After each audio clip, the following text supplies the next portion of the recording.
Wonderful Wizard of Oz by L. Frank Baum. Read by Stephen Alexander.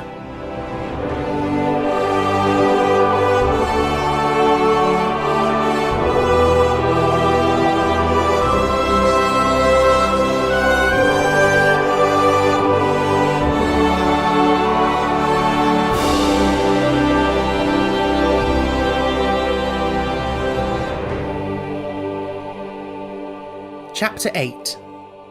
The Deadly Poppy Field.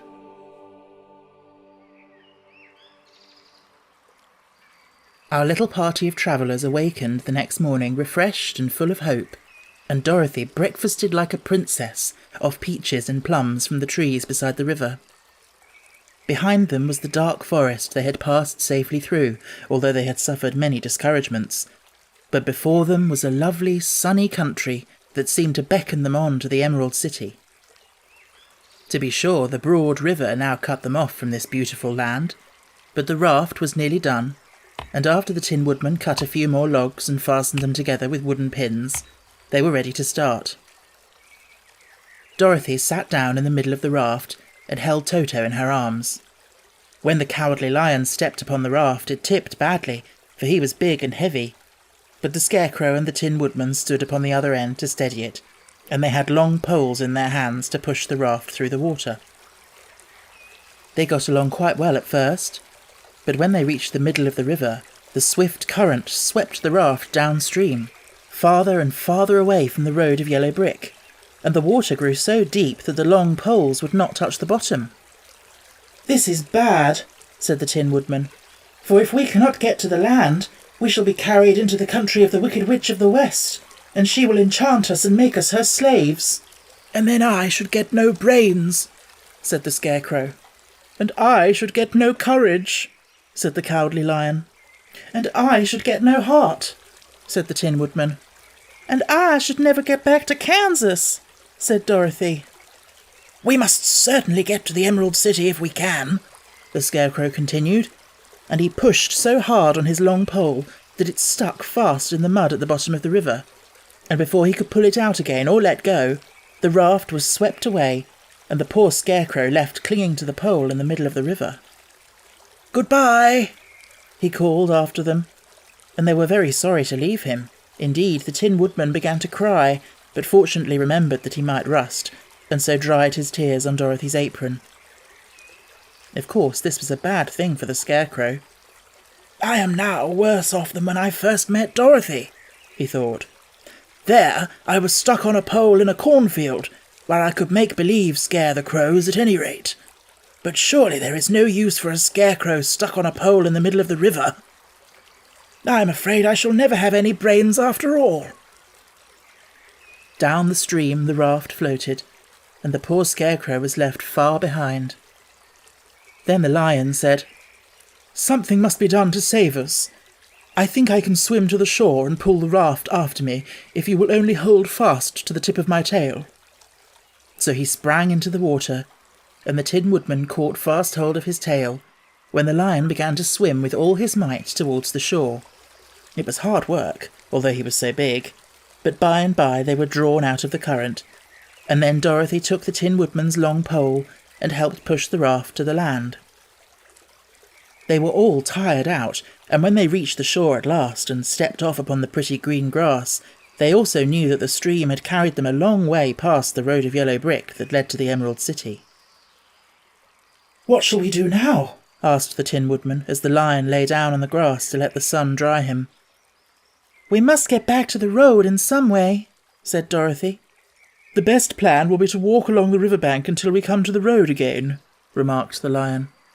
So when they were rested, Dorothy picked up her basket and they started along the grassy bank to the road from which the river had carried them. It was a lovely country, with plenty of flowers and fruit trees and sunshine to cheer them, and had they not felt so sorry for the poor Scarecrow, they could have been very happy. They walked along as fast as they could, Dorothy only stopping once to pick a beautiful flower, and after a time the Tin Woodman cried out, "Look!"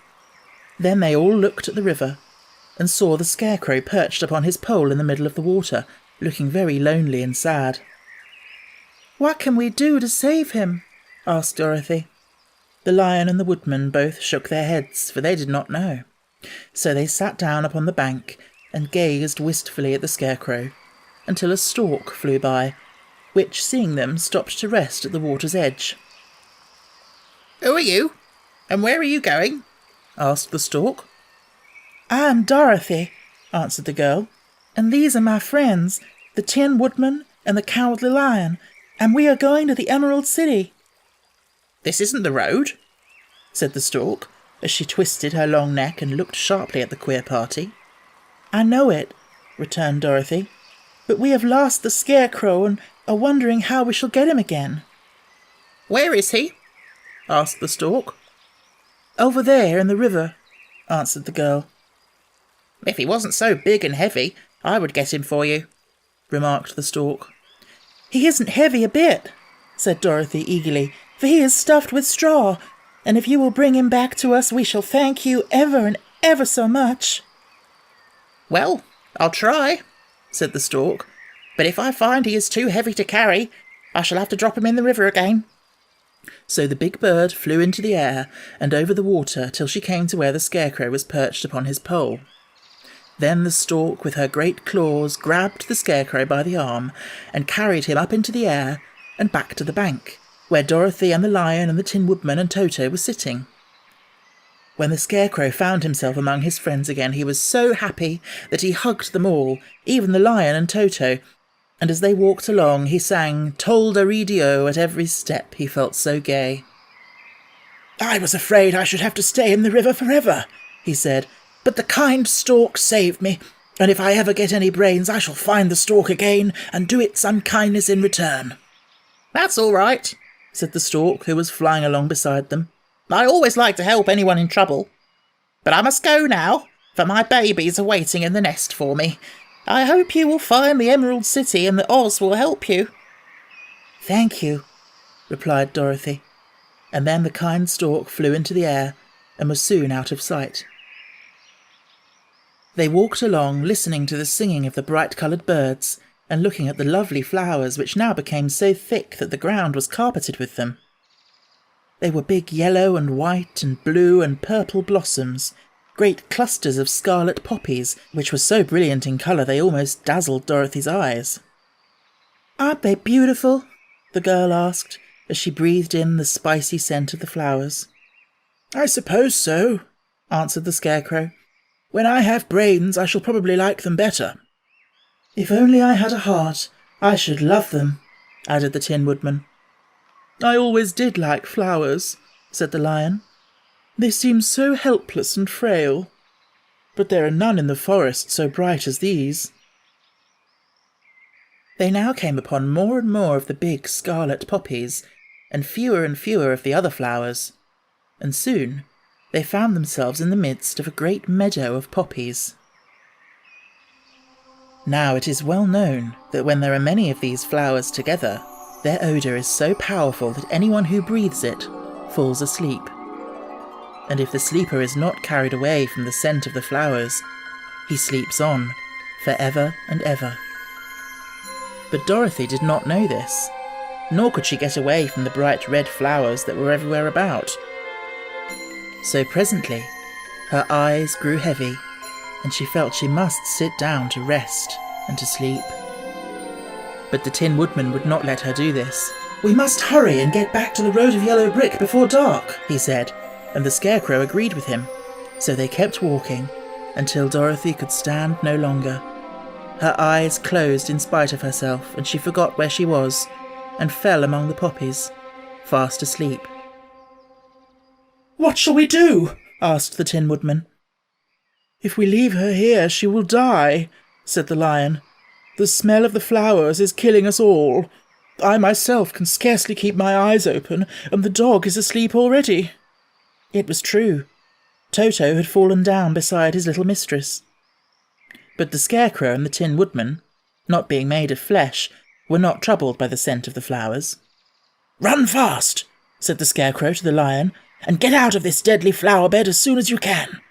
We will bring the little girl with us, but if you should fall asleep, you are too big to be carried." So the Lion aroused himself and bounded forward as fast as he could go, In a moment, he was out of sight. "Let us make a chair with our hands and carry her," said the Scarecrow. So they picked up Toto and put the dog in Dorothy's lap, and then they made a chair with their hands for the seat, and their arms for the arms, and carried the sleeping girl between them through the flowers. On and on they walked, and it seemed that the great carpet of deadly flowers that surrounded them would never end. They followed the bend of the river, and at last came upon their friend the lion, lying fast asleep among the poppies. The flowers had been too strong for the huge beast, and he had given up at last, and fallen only a short distance from the end of the poppy bed, where the sweet grass spread in beautiful green fields before them. "We can do nothing for him," said the Tin Woodman sadly, "for he is much too heavy to lift. We must leave him here to sleep on forever, and perhaps he will dream that he has found courage at last." "I'm sorry," said the Scarecrow. "The lion was a very good comrade for one so cowardly. But let us go on." They carried the sleeping girl to a pretty spot beside the river, far enough from the poppy field to prevent her breathing any more of the poison of the flowers, and here they laid her gently on the soft grass and waited for the fresh breeze to waken her. Chapter 9. The Queen of the Field Mice. "We cannot be far from the road of yellow brick now," remarked the Scarecrow as he stood beside the girl, "for we have come nearly as far as the river carried us away." The Tin Woodman was about to reply when he heard a low growl, and turning his head, which worked beautifully on hinges, he saw a strange beast come bounding over the grass towards them. It was indeed a great yellow wildcat, and the Woodman thought it must be chasing something, for its ears were lying close to its head, and its mouth was wide open, showing 2 rows of ugly teeth, while its red eyes glowed like balls of fire. As it came nearer, the Tin Woodman saw that running before the beast was a little grey field mouse, and although he had no heart, he knew it was wrong for the wildcat to try to kill such a pretty, harmless creature. So the Woodman raised his axe, and as the wildcat ran by, he gave it a quick blow that cut the beast's head clean off from its body, and it rolled over at his feet in 2 pieces. The field mouse, now that it was freed from its enemy, stopped short, and coming slowly up to the Woodman, it said in a squeaky little voice, "Oh, thank you ever so much for saving my life." "Don't speak of it, I beg of you," replied the Woodman. "I have no heart, you know, so I am careful to help all those who may need a friend, even if it happens to be only a mouse." "Only a mouse?" cried the little animal indignantly. "Why, I am a queen, the queen of all the field mice." "Oh, indeed," said the Woodman, making a bow. "Therefore, you have done a great deed, as well as a brave one, in saving my life," added the Queen. At that moment several mice were seen running up as fast as their little legs could carry them, and when they saw their Queen they exclaimed, "Oh, your Majesty, we thought you would be killed. How did you manage to escape the great wildcat?" and they all bowed so low to the little Queen that they almost stood upon their heads. "This funny tin man," she answered. "killed the wildcat and saved my life. So hereafter you must all serve him and obey his slightest wish." "We will!" cried all the mice in a shrill chorus. And then they scampered in all directions, for Toto had awakened from his sleep, and seeing all these mice around him, he gave a bark of delight and jumped right into the middle of the group. Toto had always loved to chase mice when he lived in Kansas, and he saw no harm in it. But the Tin Woodman caught the dog in his arms and held him tight, while he called to the mice, "Come back! Come back! Toto shall not hurt you." At this, the Queen of the Mice stuck her head out from underneath a clump of grass and asked, in a timid voice, "Are you sure he will not bite us?" "I will not let him," said the Woodman, "so do not be afraid." One by one the mice came creeping back, and Toto did not bark again, although he tried to get out of the Woodman's arms, and would have bitten him had he not known very well he was made of tin. Finally, one of the biggest mice spoke. Is there anything we can do? It asked. To repay you for saving the life of our queen? Nothing that I know of, answered the woodman. But the Scarecrow, who had been trying to think, but could not because his head was stuffed with straw, said quickly, "Oh, yes! You can save our friend, the Cowardly Lion, who is asleep in the poppy bed." A lion? Cried the little queen. Why, he would eat us all up. "Oh, no," declared the Scarecrow. "This lion is a coward." Really? Asked the mouse.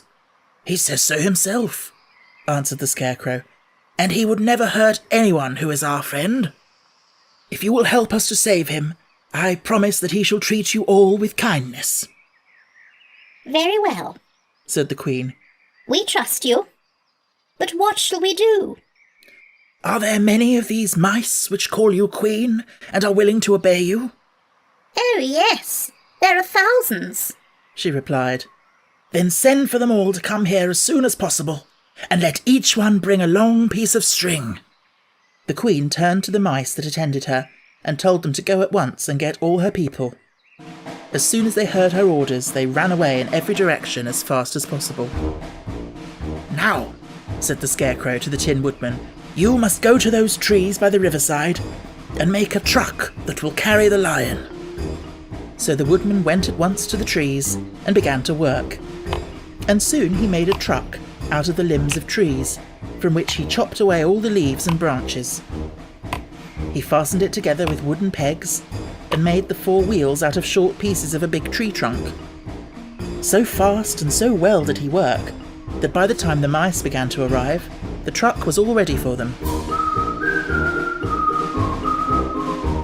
They came from all directions, and there were thousands of them, big mice and little mice and middle-sized mice, and each one brought a piece of string in his mouth.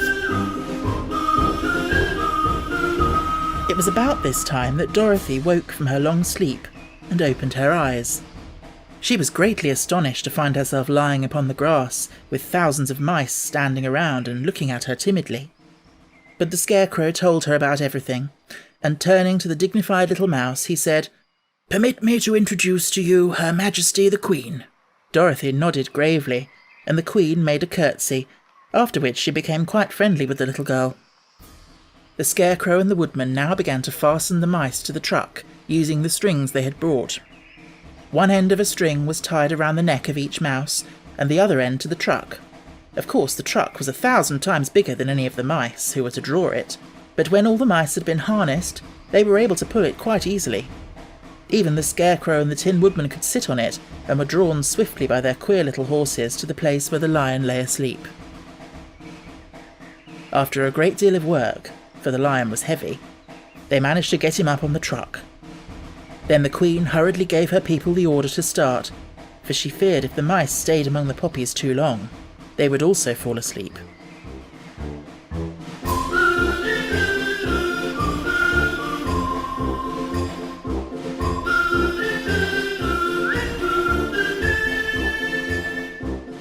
At first, the little creatures, many though they were, could hardly stir the heavily loaded truck, but the Woodman and the Scarecrow both pushed from behind, and they got along better. Soon they rolled the lion out of the poppy bed to the green fields, where he could breathe the sweet, fresh air again instead of the poisonous scent of the flowers. Dorothy came to meet them, and thanked the little mice warmly for saving her companion from death. She had grown so fond of the big lion, she was glad he had been rescued. Then the mice were unharnessed from the truck and scampered away through the grass to their homes.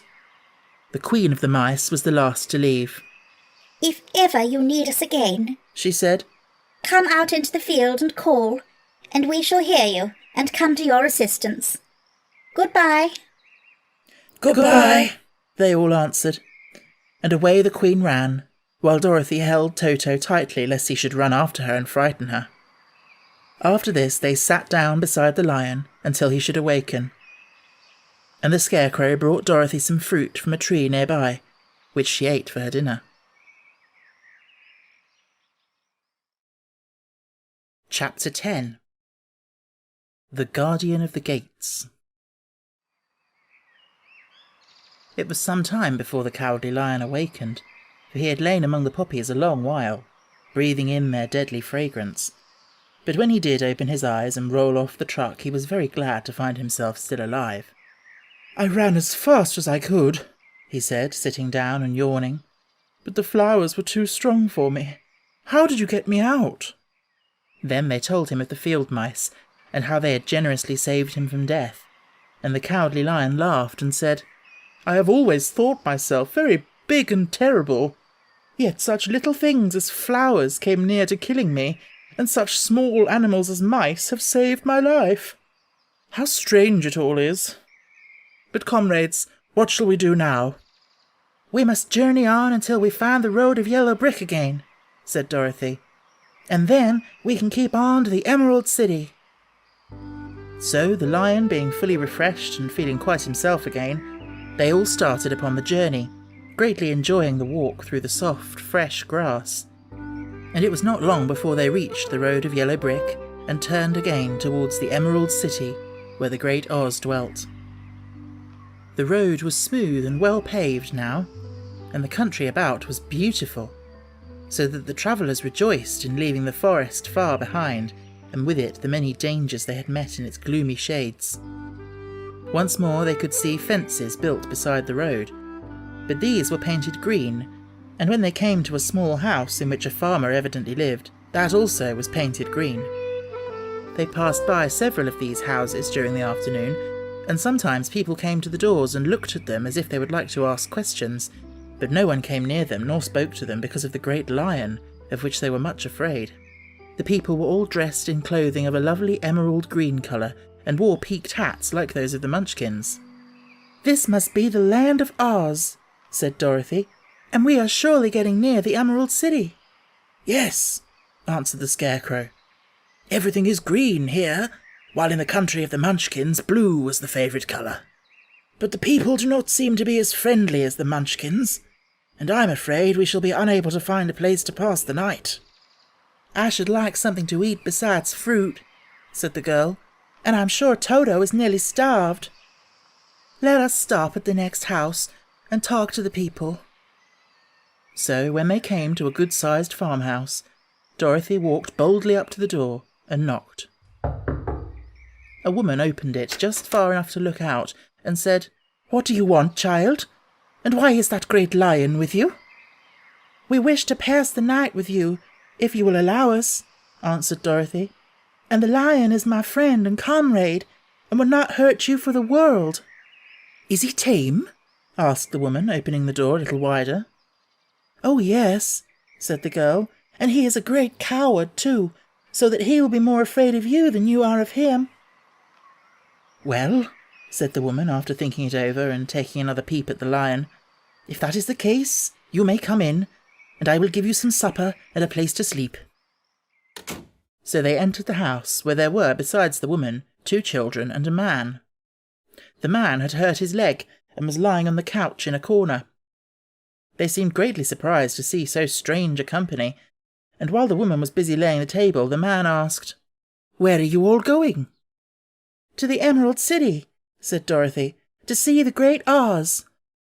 "Oh, indeed!" exclaimed the man. "Are you sure that Oz will see you?" "Why not?" she replied. "Why, it is said that he never lets anyone come into his presence.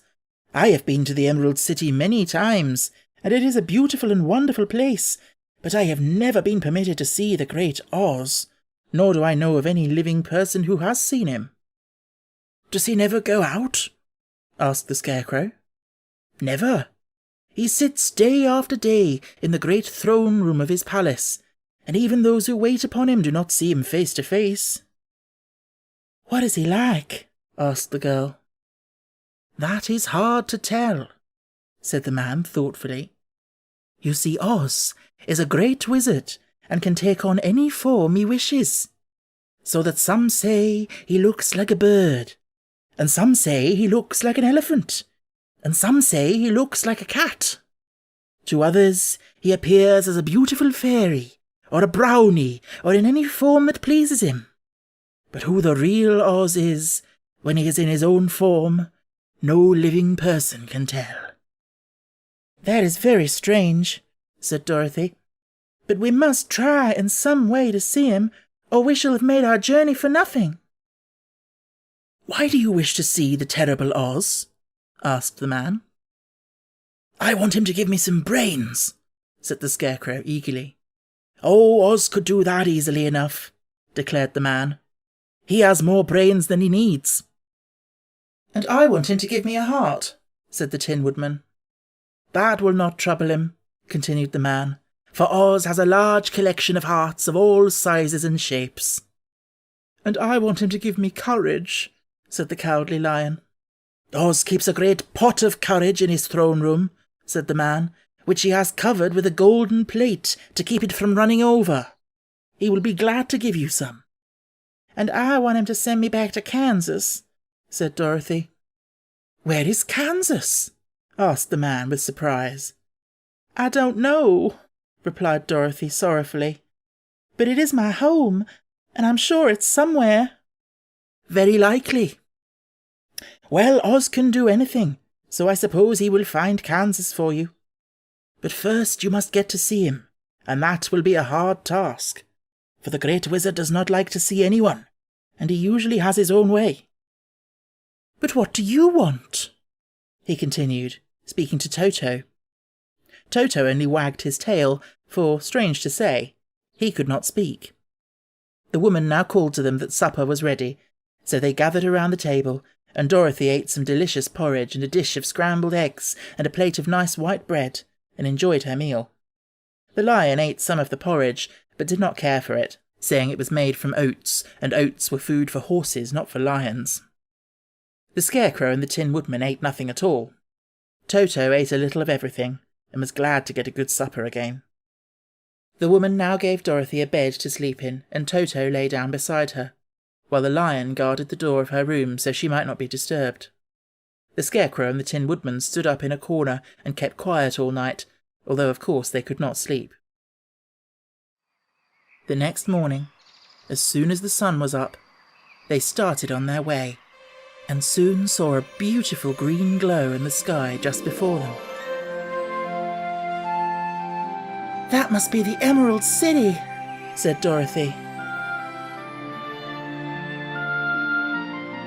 As they walked on, the green glow became brighter and brighter, and it seemed that at last they were nearing the end of the travels. Yet it was afternoon before they came to the great wall that surrounded the city. It was high and thick and of a bright green colour. In front of them and at the end of the road of yellow brick was a big gate, all studded with emeralds that glittered so in the sun that even the painted eyes of the Scarecrow were dazzled by their brilliancy. There was a bell beside the gate, and Dorothy pushed the button and heard a silvery tinkle sound within. Then the big gate swung slowly open, and they all passed through and found themselves in a high arched room, the walls of which glistened with countless emeralds. Before them stood a little man about the same size as the Munchkins. He was clothed all in green from his head to his feet, and even his skin was of a greenish tint. At his side was a large green box. When he saw Dorothy and her companions, the man asked, "What do you wish in the Emerald City?" "We came here to see the Great Oz," said Dorothy. The man was so surprised at this answer that he sat down to think it over. "It has been many years since anyone asked me to see Oz," he said, shaking his head in perplexity. "He is powerful and terrible, and if you come on an idle or foolish errand to bother the wise reflections of the Great Wizard, he might be angry and destroy you all in an instant." "But it is not a foolish errand, nor an idle one," replied the Scarecrow. "It is important, and we have been told that Oz is a good wizard." "So he is," said the Green Man, "and he rules the Emerald City wisely and well. But to those who are not honest, or who approach him from curiosity, he is most terrible, and few have ever dared ask to see his face. I am the guardian of the gates, and since you demand to see the Great Oz, I must take you to his palace. But first, you must put on the spectacles." Why? Asked Dorothy. Because if you did not wear the spectacles, the brightness and the glory of the Emerald City would blind you. Even those who live in the city must wear spectacles night and day. They are all locked on, for Oz so ordered it when the city was first built. And I have the only key that will unlock them. He opened the big box, and Dorothy saw that it was filled with spectacles of every size and shape. All of them had green glasses in them. The Guardian of the Gates found a pair that would just fit Dorothy, and put them over her eyes. There were 2 golden bands fastened to them that passed around the back of her head, where they were locked together by a little key that was at the end of a chain that the Guardian of the Gates wore around his neck. When they were on, Dorothy could not take them off had she wished, but of course she did not wish to be blinded by the glare of the Emerald City, so she said nothing. Then the Green Man fitted spectacles for the Scarecrow and the Tin Woodman and the Lion, and even on little Toto, and all were locked fast with the key. Then the Guardian of the Gates put on his own glasses and told them that he was ready to show them to the palace. Taking a big golden key from a peg on the wall, he opened another gate, and they all followed him through the portal into the streets of the Emerald City.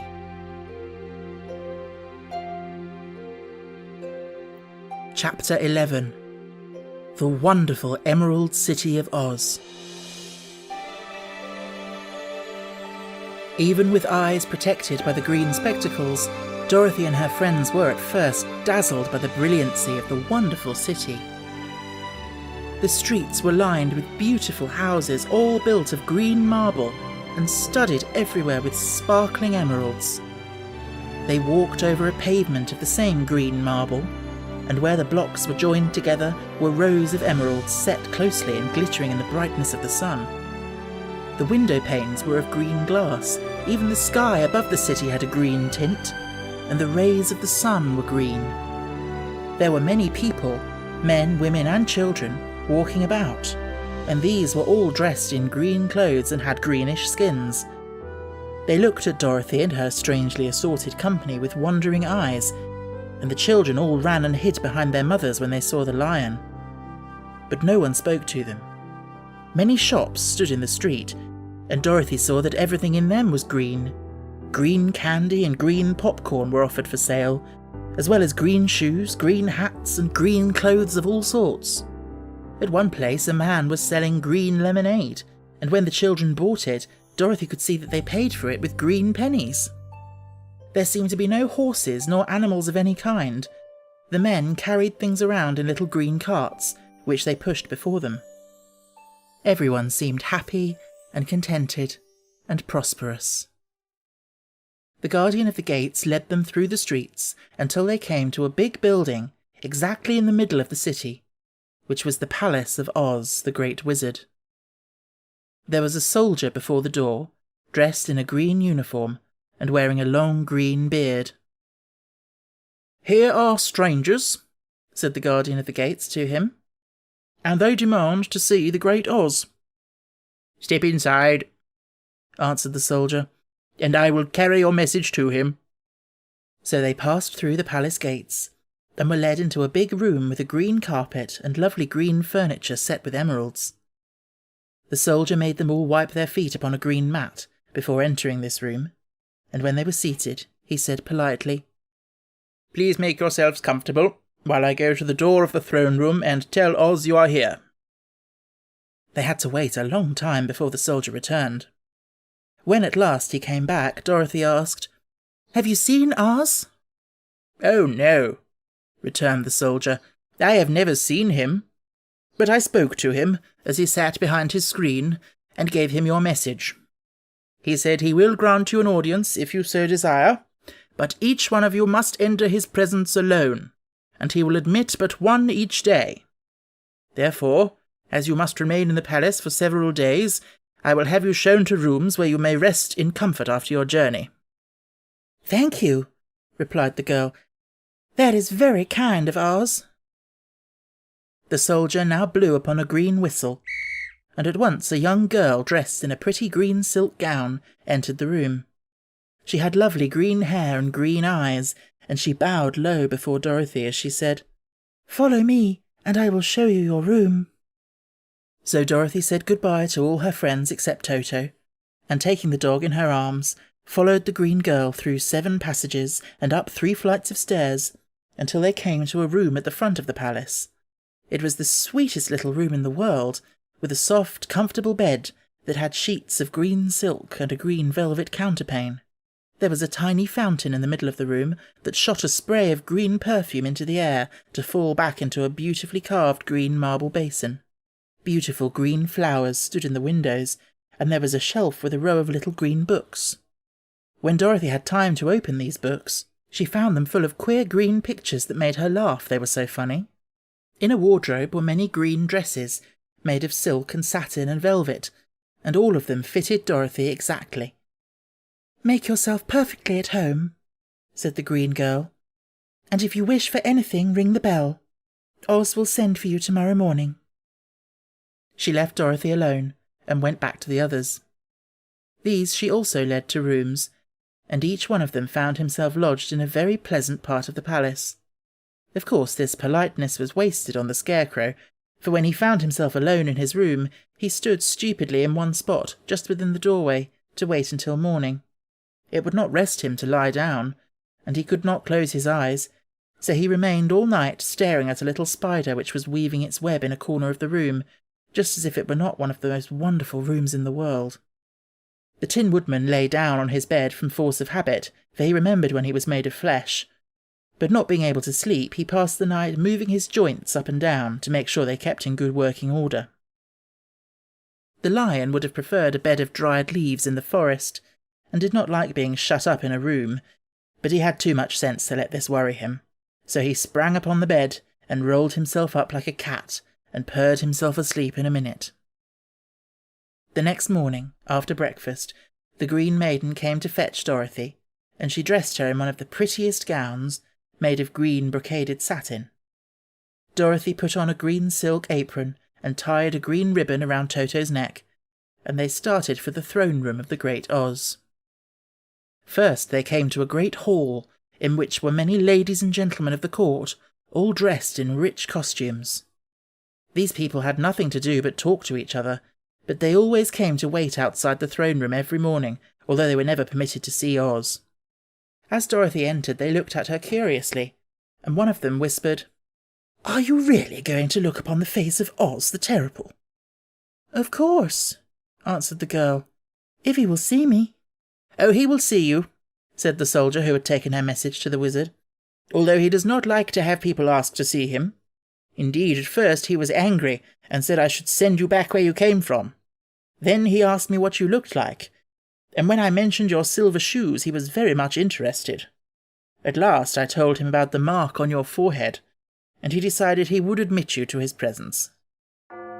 Just then a bell rang, and the green girl said to Dorothy, "That is the signal. You must go into the throne room alone." She opened a little door, and Dorothy walked boldly through and found herself in a wonderful place.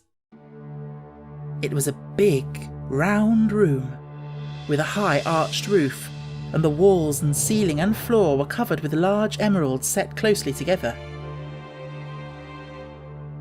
In the centre of the roof was a great light, as bright as the sun, which made the emeralds sparkle in a wonderful manner.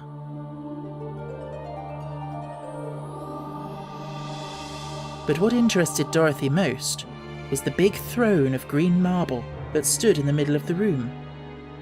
It was shaped like a chair and sparkled with gems, as did everything else. In the centre of the chair was an enormous head, without a body to support it, or any arms or legs whatever. There was no hair upon this head, but it had eyes and a nose and mouth, and much bigger than the head of the biggest giant.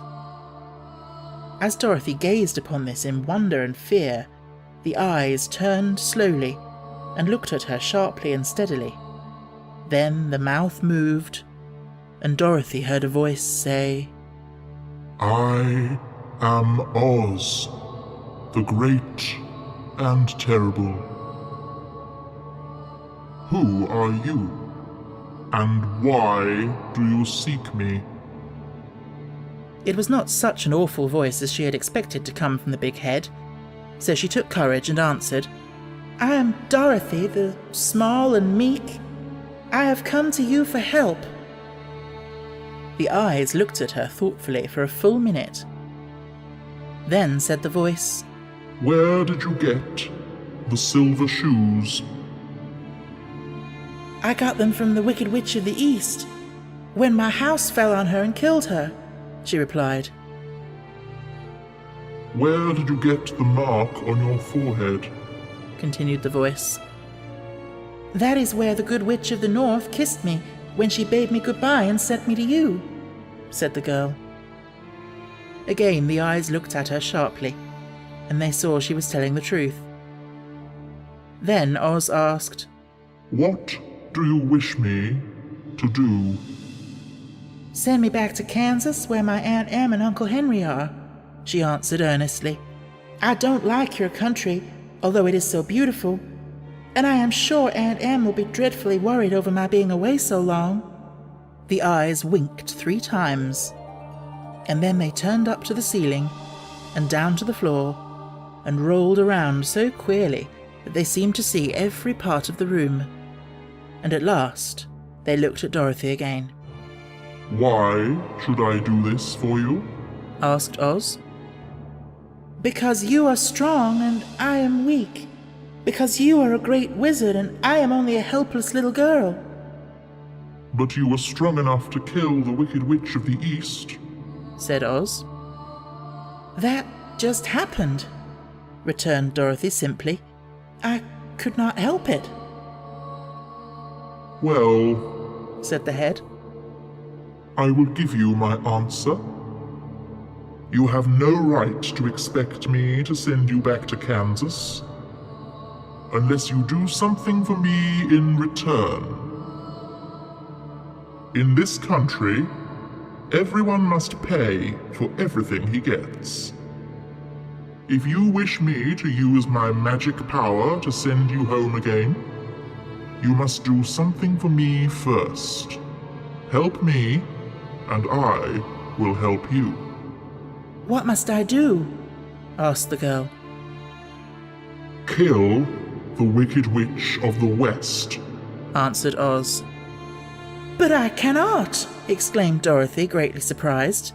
You killed the Wicked Witch of the East, and you wear the silver shoes which bear a powerful charm.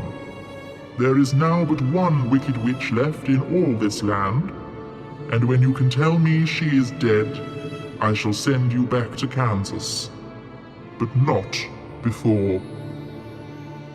The little girl began to weep. She was so much disappointed, and the eyes winked again and looked upon her anxiously, as if the great Oz felt that she could help him if she would. "I never killed anything willingly," she sobbed. "And even if I wanted to, how could I kill the Wicked Witch? If you, who are the great and terrible, cannot kill her yourself, how do you expect me to do it?" I do not know, said the head. but that is my answer, and until the Wicked Witch dies, you will not see your uncle and aunt again. Remember that the witch is wicked, tremendously wicked, and ought to be killed. Now go, and do not ask to see me again until you have done your task. Sorrowfully, Dorothy left the throne room and went back where the Lion and the Scarecrow and the Tin Woodman were waiting to hear what Oz had said to her. "There is no hope for me," she said sadly, "for Oz will not send me home until I have killed the Wicked Witch of the West, and that I can never do." Her friends were sorry, but could do nothing to help her, so she went to her room and lay down on the bed and cried herself to sleep. The next morning, the soldier with the green whiskers came to the Scarecrow and said, "Come with me, for Oz has sent for you." So the Scarecrow followed him and was admitted into the great throne room, where he saw sitting in the emerald throne a most lovely lady.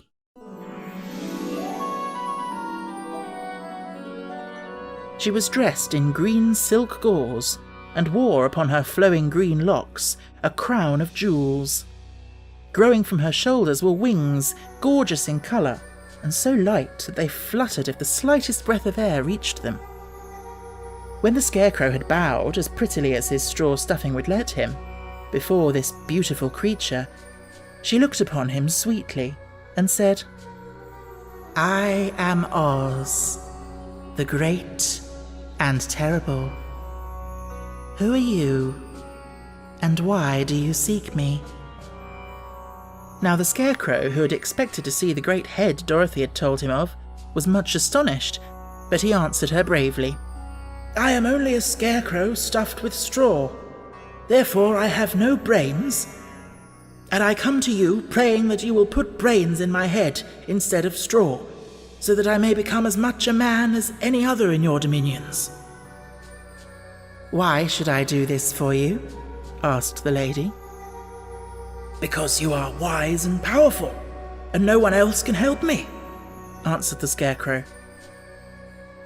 "I never grant favours without some return," said Oz. "But this much I will promise.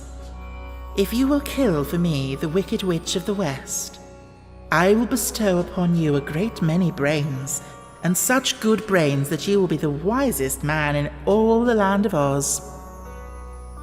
"I thought you asked Dorothy to kill the witch," said the Scarecrow in surprise. "So I did. I don't care who kills her, but until she is dead, I will not grant your wish.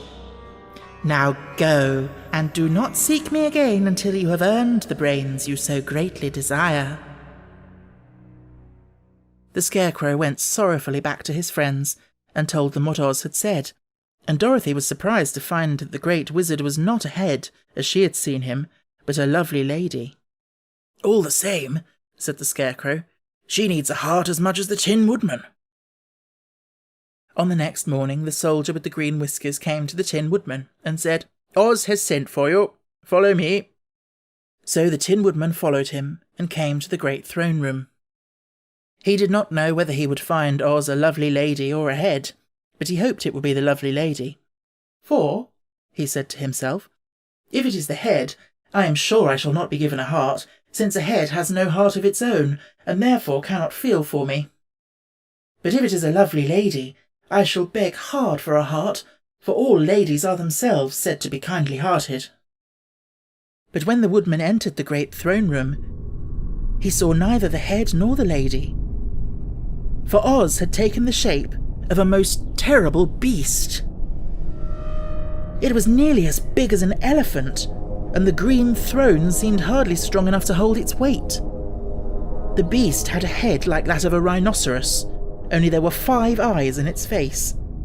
There were 5 long arms growing out of its body, and it also had 5 long, slim legs.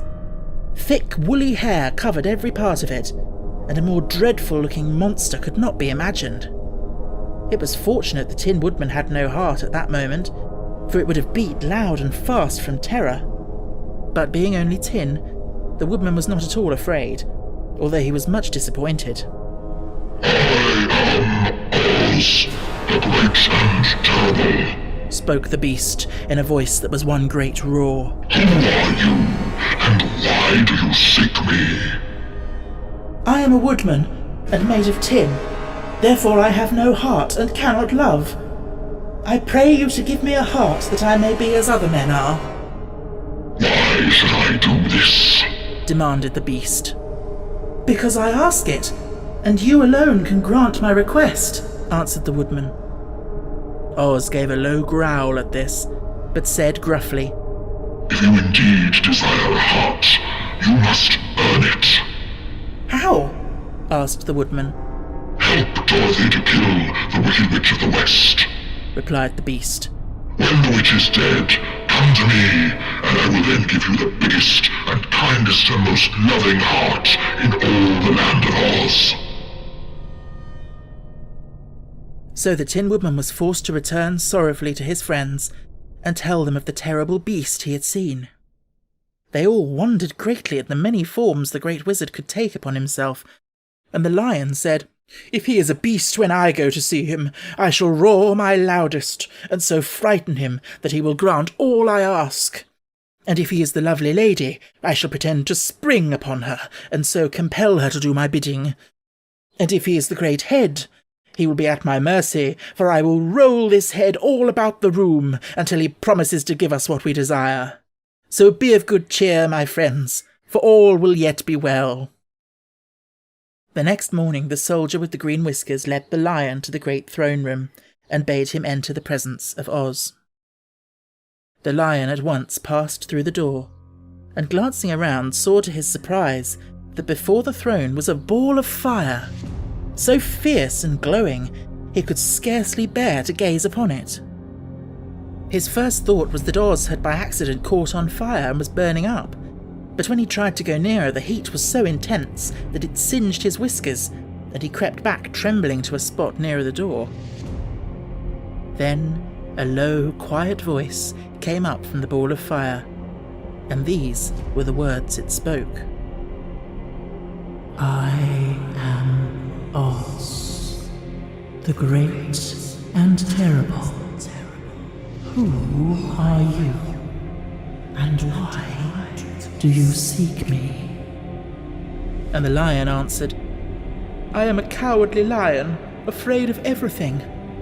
I came to you to beg that you give me courage, so that in reality I may become the king of beasts, as men call me." "Why should I give you courage?"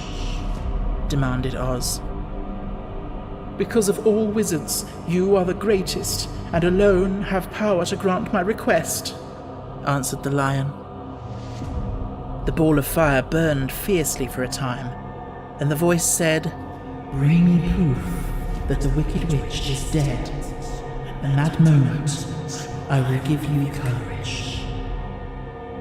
But as long as the witch lives, you must remain a coward."